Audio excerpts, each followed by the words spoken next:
Olá, caros alunos, um prazer estar aqui com vocês, tá, novamente. E hoje mudaremos um pouquinho o tema dos nossos estudos, mas ainda dentro da unidade 1, e falaremos um pouquinho sobre a noção de direito ao consumidor, tá? Então, passamos, né, os nossos últimos estudos sobre noções do direito do trabalho, e agora a gente vai para noções do direito do consumidor. Vou compartilhar minha tela aqui, tá? Espero que chegue bem o conteúdo aí para vocês, tá joia? E desde já comunico que esses slides, esses conteúdos, estarão disponíveis aí no ambiente virtual, no Aba, para todos acessarem, tá joia? Então vamos lá para o compartilhamento, para a gente começar a discutir um pouquinho o tema da aula de hoje. Então, noções de direito do consumidor, vamos falar um pouquinho sobre ele, né? Primeiro ponto, quando que surgiu, né, pessoal? Dentro de um contexto histórico para o Brasil, lembrando, estamos falando de lei, então nos cabe falar da legislação brasileira, até o ano de 1990, 1991, não existia nenhuma lei que protegesse, né, o consumidor, né, ou que resguardasse a relação de consumo. Então, em tese, quem comprasse algum produto e se sentisse lesado pelo fabricante, pelo vendedor, pelo comerciante, não tinha muito a quem recorrer. Ficava todo mundo aí à mercê das boas práticas das empresas, que nem todas possuíam. Mas foi a partir de 91, em que o Código de Defesa do Consumidor entrou em vigor, que é a Lei 8.078 de 90, que os direitos do consumidor passaram a existir efetivamente. Como o próprio nome diz, ele é um código de defesa do consumidor. Então, sim, essa lei visa proteger o consumidor, tá? Entende-se que na relação entre vendedor, empresa e consumidor, o consumidor é a parte mais fraca, né? Também chamada no direito como parte hipossuficiente da relação, e por isso a gente tem uma legislação que o protege. Joia? A nosso objetivo não é percorrer todos os artigos da lei, tá, pessoal? Mas sim do que dela é mais importante, que a gente não pode deixar de comentar. Então, vamos passar por alguns conceitos importantes contidos nessa lei, né, para que a gente não faça nenhuma confusão, né, numa eventual leitura ou análise de algum artigo futuro aí, caso vocês precisem consultá-lo. Lembrando que toda lei é pública, tá, pessoal? Está disponível aí nos sites de buscas ou no site oficial do governo federal. Então, se você digitar aí no Google Código de Defesa do Consumidor, né, ou o número da lei, você consegue localizar ela na íntegra, tá joia? Mas, enfim, o que o Código de Defesa do Consumidor entende por produto? Ele entende como sendo qualquer mercadoria que foi colocada à venda, né? Essas mercadorias que são colocadas à venda cotidianamente em todas as empresas, elas podem ter duas configurações dentro do CDC. Quando eu digo CDC, Código de Defesa do Consumidor, tá? Ela pode ser um produto durável ou um produto não durável. Esses dois conceitos são importantes por outros pormenores existentes na lei que podem variar de acordo com o tipo de produto. Então, né, em algumas situações, para produto durável se aplica um direito, para o não durável não se aplica e vice-versa, tá? Mas, enfim, né, produto durável é essa mercadoria que foi colocada à venda e que não desaparece com o uso. Diferente do não durável, que é aquilo que a gente consome e acaba. Muito comum, como, por exemplo, alimentos, né, produtos de higiene pessoal, medicamentos ou produtos não duráveis. Aqueles que não desaparecem com um único consumo ou com poucos consumos, ele possivelmente é um produto durável, como, por exemplo, um carro, uma geladeira, um móvel, enfim.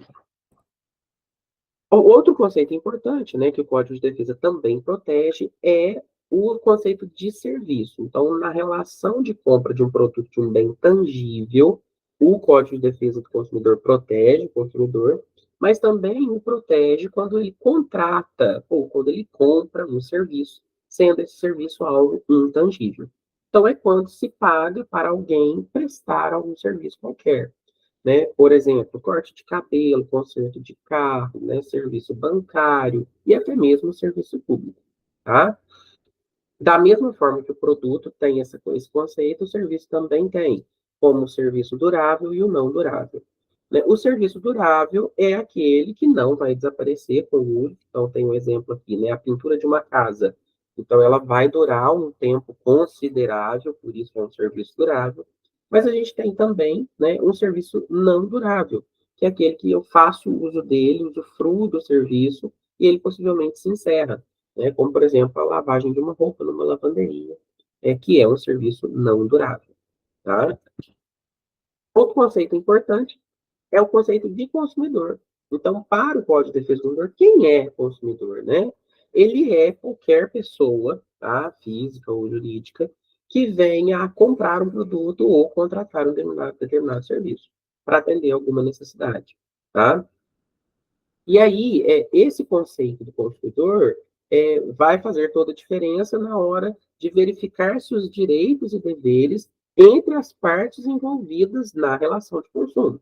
Então, na relação de consumo, a gente tem a figura do consumidor, que é aquele que compra ou contrata um produto ou serviço, e temos a figura do fornecedor, que é aquela pessoa ou empresa ou entidade que vende o produto ou serviço, ou né, que vende o produto ou presta o serviço.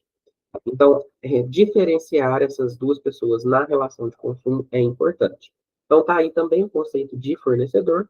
Então, são empresas, pessoas públicas ou particulares, né, nacionais ou estrangeiras, que oferecem produtos e serviços para estes consumidores que desejam comprar. Tá? É importante ressaltar que nem sempre a gente está falando de produto, a gente está falando de algo tangível. Então, uma empresa prestadora de serviço de transporte, né, ela é uma fornecedora. Entre você e ela, quando você vai lá e compra um ticket de uma passagem, né, existe uma relação de consumo e você, enquanto consumidor, possui direitos resguardados pelo Código de Defesa e ela, enquanto prestadora de serviço, enquanto fornecedora, também possui deveres a cumprir, tá? Para que fique mais amplo, né, e que a gente não precise, não temos tempo para isso, né, mas passar por todos os artigos do Código de Defesa, eu trouxe o artigo 6º, que ele resume de uma forma mais genérica quais são os direitos básicos do consumidor. E todos os outros direitos que se estendem ao longo da lei estão embasados nesses direitos básicos previstos aqui no artigo 6º.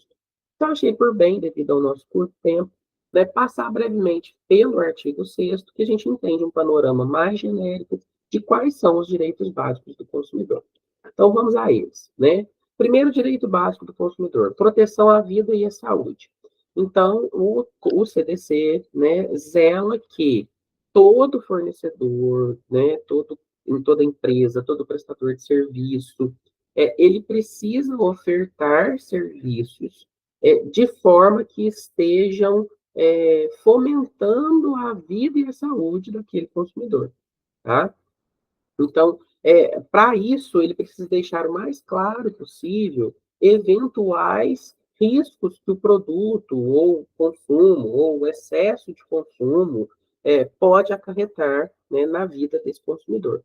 Então, é muito comum, gente, um ótimo exemplo que a gente tem para dar são os alimentos, os alimentos industrializados, em especial. Né? Muitos de vocês já devem ter reparado agora uma etiquetinha preta e branca que vem nos produtos industrializados, né, com uma lupinha e vem dizendo assim, alto em açúcar adicionado, alto em gordura saturada. Então, essa informação ali contida é em virtude desse direito básico do consumidor de saber que aquele produto, uma vez que ele está comprando, né, existe ali uma transparência dizendo, olha, esse produto, dependendo da forma como você o consumir, ele pode acarretar um risco à saúde, tá? Então, só para exemplificar, né, o porquê de algumas coisas, de que forma que a gente materializa esses direitos básicos acontecendo na prática. Outro ponto é a educação para consumo. Então, é muito comum, em especial, por exemplo, para bens duráveis, a gente receber junto um manual de instrução, um manual de uso. Né? Nos itens de vestuário, por exemplo, a gente tem uma etiquetinha, né, com as informações e orientações sobre como lavar o produto. Se pode ir para uma secadora, se não pode, se pode lavar com água quente, se não pode. Enfim, isso é educação para consumo, né? É explicar ao consumidor qual a forma mais orientada a se consumir, mais recomendada para se consumir. Então, isso também é um direito básico do consumidor. Outro aspecto também muito discutido é sobre a liberdade de escolha do produto. Então, quem detém essa liberdade é o consumidor. Então, o consumidor ele pode escolher da forma que for mais conveniente para ele. Então, quem escolhe o produto, a quantidade, o aspecto, a cor, né, é o consumidor, tá? Então, o fornecedor, a empresa, não pode impor isso a ele. Continuando nos direitos básicos. O acesso à informação, então, há que se ter a maior transparência possível sobre as informações do produto ao vendê-lo ao consumidor. Qualquer tipo de produto. Então, nos alimentos, por exemplo, a gente sempre tem lá a composição do produto, então, todos os ingredientes que vão ali, né, a quantidade de substâncias existentes ali, né, mas não só para alimentos, né, o peso, o número de itens que tem quando são produtos fracionados, o prazo de validade, enfim, isso tudo são informações que precisam ser repassadas, né, ao consumidor. Deixa eu só voltar aqui que me deu o aviso, continuar na chamada, para a gente não perder, tá, pessoal? Então, voltando. Outro direito, além da informação, é a proteção contra a publicidade enganosa ou abusiva. Então, a forma como a empresa divulga uma promoção, a forma como ela faz publicidade, propaganda do seu produto, da sua marca, seja lá o que for, né, precisa ter uma fundamentação verídica.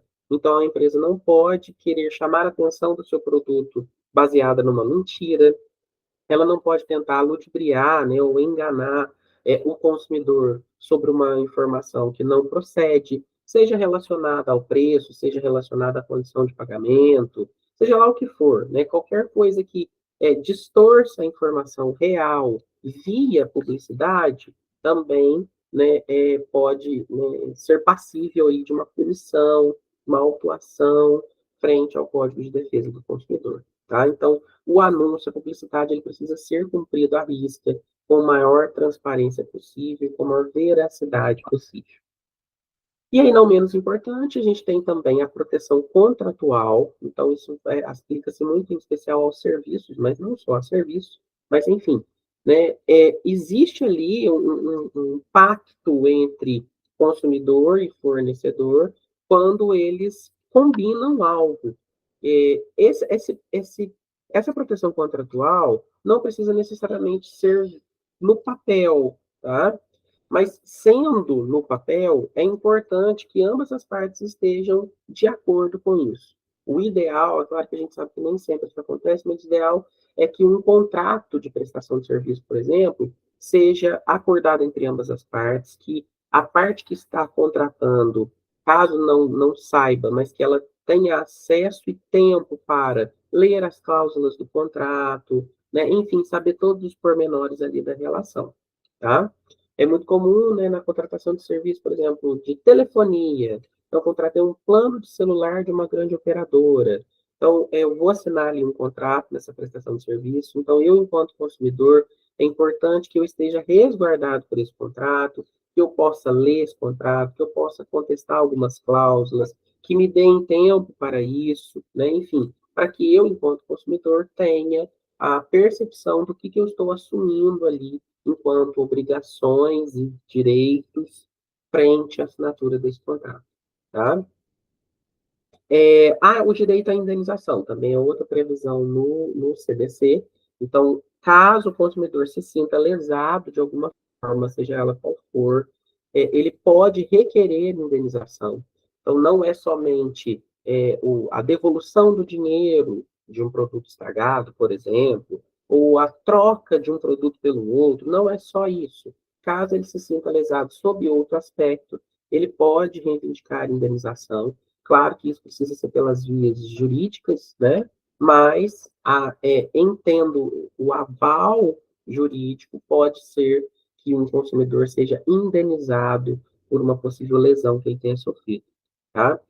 E o acesso à justiça. Então, o Código de Defesa do Consumidor é uma lei, e como toda lei existente no país, uma vez infringida, aquela parte que se sentir violada pode ir até a justiça e requerer o cumprimento do seu direito.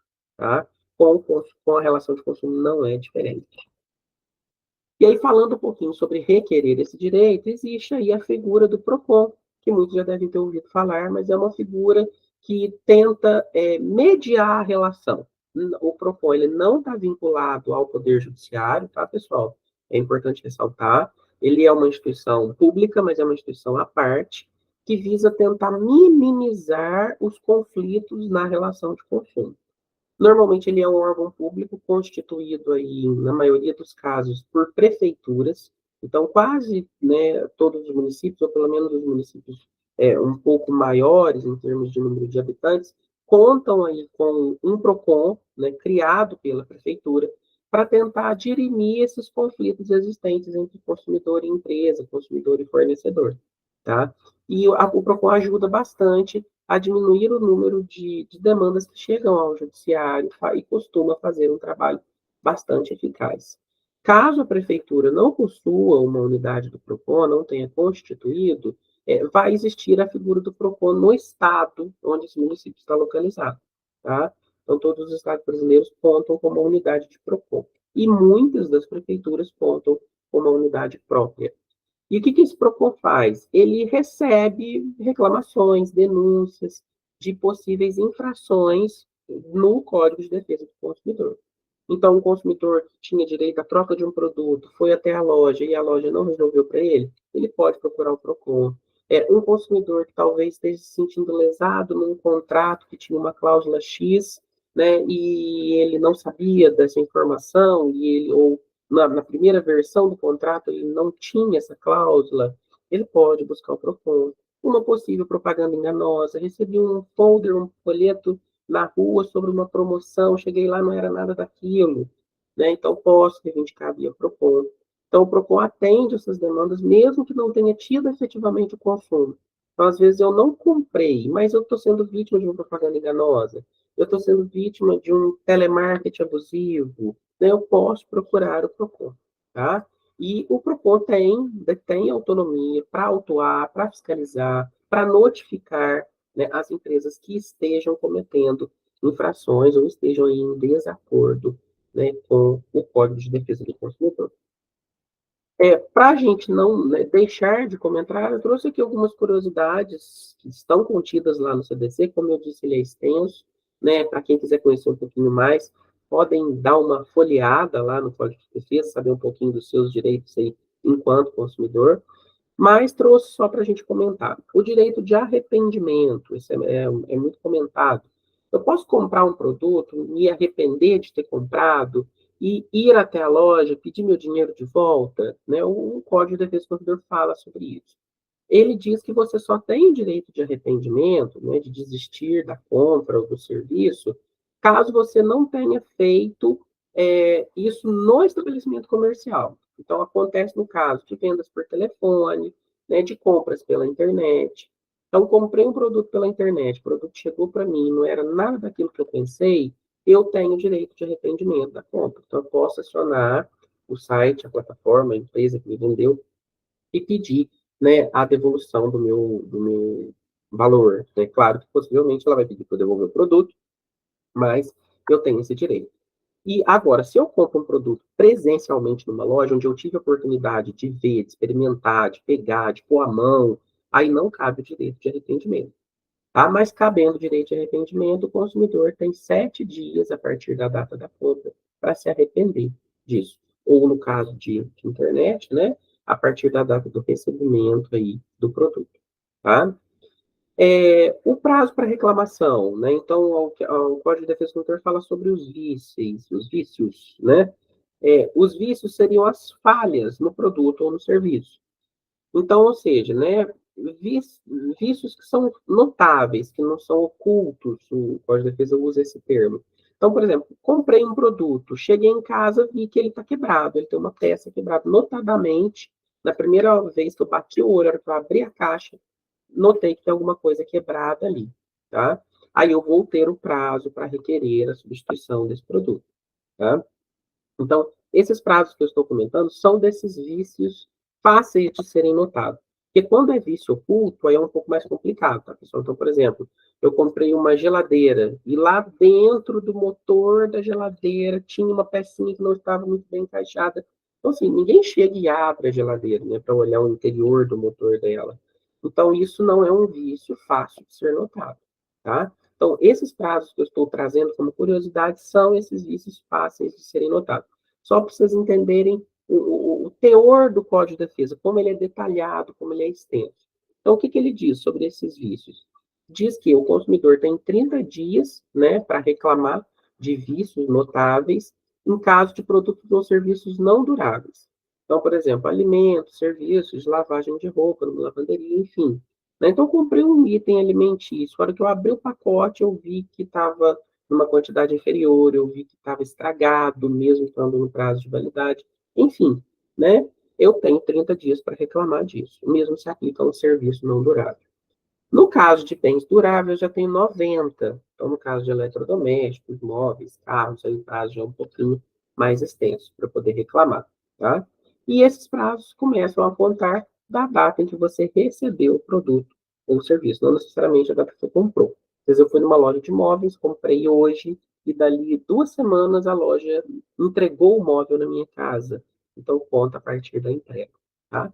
Então, esse último slide eu trouxe aqui só essas curiosidades para vocês terem uma noção de como é o teor do Código de Defesa, como são os seus pormenores ali dentro. Mas que sirva, né, para todos, que fiquem todos atentos aí sobre os seus direitos, né, enquanto consumidor, e também para quem, né, está na posição de fornecedor, também esteja atento aos seus deveres, né, ao que pode e não pode fazer, e que também tenham argumentos, né, caso algum consumidor requeira um direito que eventualmente não exista. Isso pode acontecer, tá? Aqui estão as referências que eu usei para esses slides, tá? É o livro do curso de Direito do Consumidor e, claro, o CDC, o Código de Defesa do Consumidor. Agradeço a todos, né? Com essa aula a gente encerra a unidade 1, tá? Né? Ainda temos mais 3 unidades pela frente da disciplina de habilidades para o mundo do trabalho, mas com essa aula encerramos a unidade 1. Espero que tenham gostado. Nos vemos muito em breve na unidade 2 e desde já desejo aí bons estudos a todos. Tá? Vou parar a apresentação, interromper a gravação, que vai ficar disponível para vocês no ABA. Até mais, pessoal.